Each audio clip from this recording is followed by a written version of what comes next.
नमस्ते प्यारे, आप सभी का हमारे ചാനൽ पर हार्दिक स्वागत.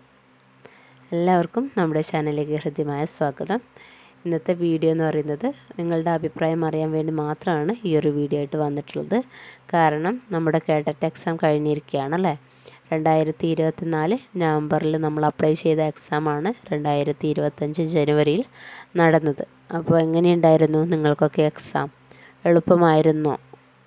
നമ്മുടെ സിലബസ് അനുസരിച്ചിട്ടാണോ ക്വസ്റ്റ്യൻസൊക്കെ വന്നത്, അല്ലെങ്കിൽ നമ്മൾ JLT പോലെ ഔട്ട് ഓഫ് സിലബസൊക്കെ ക്വസ്റ്റ്യൻസ് വന്നിട്ടുണ്ടായിരുന്നോ? നന്നായിട്ട് അറ്റൻഡ് ചെയ്യാൻ പറ്റുമോ?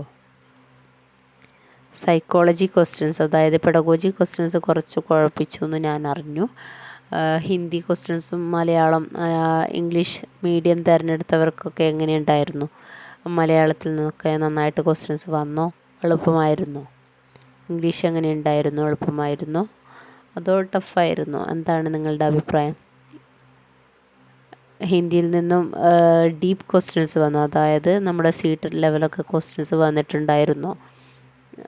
സാധാരണ നമ്മുടെ കഴിഞ്ഞ JLTയിലൊക്കെ ഡീപ്പായിട്ട് ചോദിച്ചിട്ടുണ്ടായിരുന്നു ക്വസ്റ്റ്യൻസൊക്കെ. അതേപോലെ വിഷയവസ്തുവൊക്കെ ചോദിക്കുന്ന ഒരവസ്ഥ ഉണ്ടായിട്ടുണ്ടായിരുന്നു. അതേപോലെ കേട്ടിട്ടിന് അങ്ങനെ ഒരു ക്വസ്റ്റ്യൻസ്, ആഴത്തിലേക്കുള്ള ഒരു ക്വസ്റ്റ്യൻസ് നിങ്ങളോട് ചോദിച്ചിട്ടുണ്ടായിരുന്നോ? എന്താണ് നിങ്ങളുടെ അഭിപ്രായം? നിങ്ങൾക്ക് നന്നായിട്ട് അറ്റൻഡ് ചെയ്യാൻ പറ്റിയോ? പ്രതീക്ഷയ്ക്ക് വകയുണ്ടോ? എന്താണ് നിങ്ങളുടെ അഭിപ്രായം എന്ന് കമൻറ്റ് ചെയ്യാൻ മറക്കരുത്.